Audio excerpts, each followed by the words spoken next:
adoption rate is a combination of two things, which I can see on the diagram. One is word of mouth, which is up here at the top.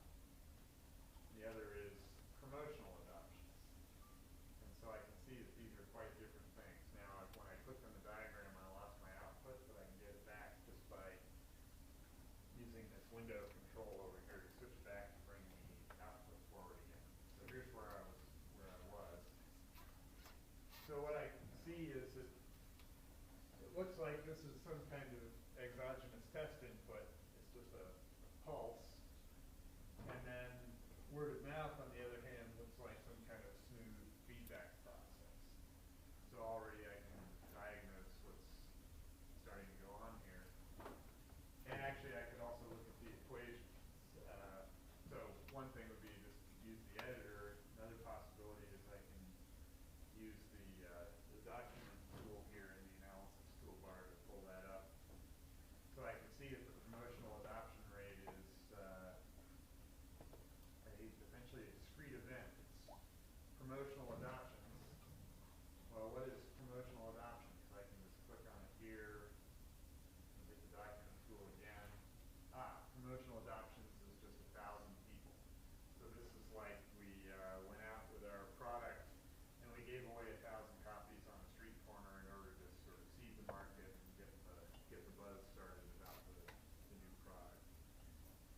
If you look at the rest of this equation for the promotional adoption rates, promotional adoptions divided by time step.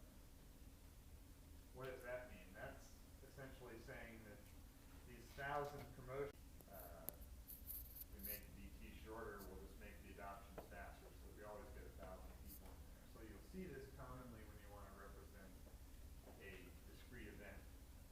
And then you'll see the next thing here is the pulse function. And the pulse function is just a trigger that says when should this happen and for how long. So pulse is something that sits at 0 until the appointed hour comes, and then it gives you a spike to 1, and then it goes back to 0 after the interval is specified.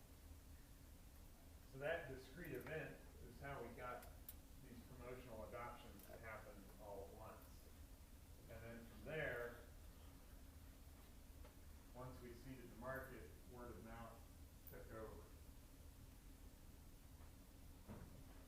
What else is happening here? Well, maybe it's good to back up to the adoption rate and look at the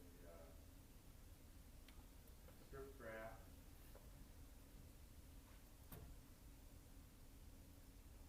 So here's the other component, word of mouth. So this is actually kind of an interesting shape. It's not exponential growth and it's not exponential decay. It's a combination of a bunch of things.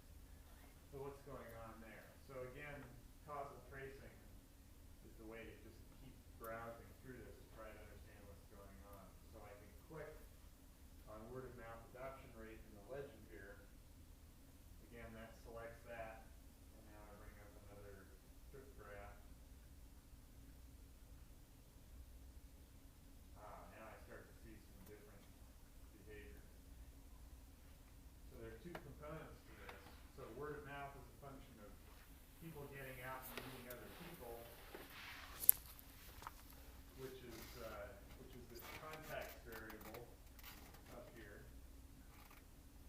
And it's also a function of what fraction of those contacts actually are between a person who has an iPhone and a person who doesn't have an iPhone, and therefore might result in a sale, essentially. And I can keep following that back. So fraction of contacts with potential customers is going down because we're running out of potential customers. So this is actually the vast diffusion model with a little bit more attached to it, or it's actually also the same as an infection model. So we have potential customers getting converted through the adoption rate into the customer base. But then from the customer base, some of them are dropping out. And apparently this was maybe a fad product like the, well, at least for Americans, they may remember the Pet Rock, which was a rock in a box with an instruction manual for care that you could buy for like $15 in the 70s. It had some googly eyes. Somebody sold millions of rocks for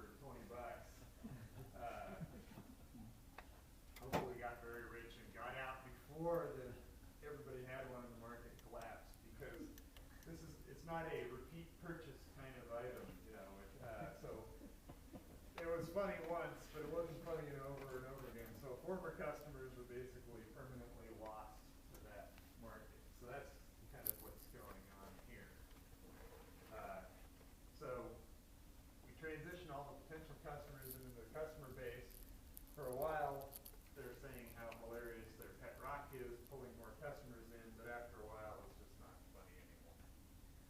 So if you look at the stocks here, you can see that happen. So here's potential customers declining, customer base is growing like crazy for a while, but you start to run out of potential customers, and the ones who are currently in there are losing interest. So eventually, everybody's eventually, if I click on the former customers, everyone is a former customer. So one more thing. So so that's actually, it makes a nice story. Just looking at the model, it's a little hard to tell that story. So what we might want to do is create a control panel for this model. And one thing I can do is move that to a separate view. So for presentation purposes, for example.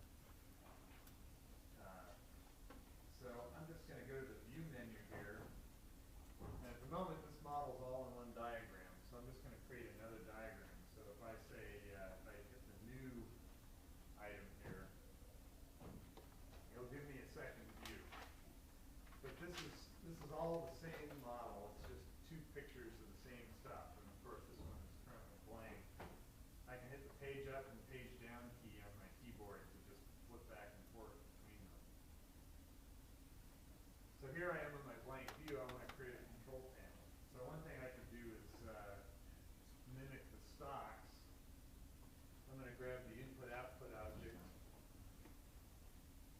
and put down a